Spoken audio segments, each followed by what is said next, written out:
महाराष्ट्रामध्ये लोकांना किती फसवायचं याला काही प्रमाण राहिलं नाही। त्यामुळं आता यंदाचा आमदार 5 वर्षाचा तुम्ही कॉन्ट्रॅक्टर होणार नाही। कॉन्ट्रॅक्टर करणाऱ्या माणसाला आमदारकी देऊ नका। तोच काम घेतो, तोच सगळं करतो, त्याच्याचकडे सगळं जातं।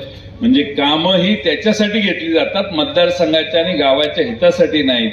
आणि म्हणून आपल्या सर्वांना समर्थ पर्याय आम्ही सगळ्यांनी दिलेला आहे। माझी आपणाला कळकळीची विनंती आहे की महाराष्ट्रातलं राजकारण बदलतंय। जातीयवादी शक्ती शाहू फुले आंबेडकरांचा विचार मोडून काढण्याचा महाराष्ट्रात प्रयत्न करतात।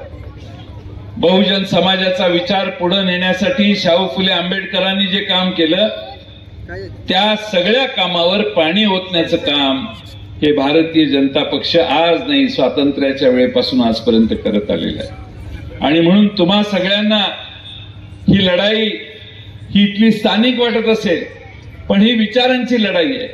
आपली लढाई ही जातीयवादी शक्तींच्या विरोधात आहे। दुर्दैवानं आमचे 2 मित्र पक्ष तिथं जाऊन बसलेले आहेत आणि त्यांनी या भारतीय जनता पक्षाला बळ देण्याचं काम केलेलं आहे।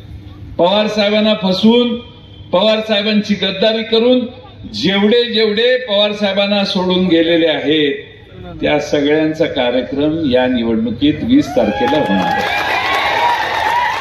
एक आमदार मोकळा राहत नाही।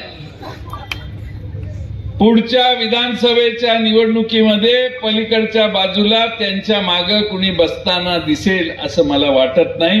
तर महाराष्ट्रातल्या जनतेनं निकाल केलाय।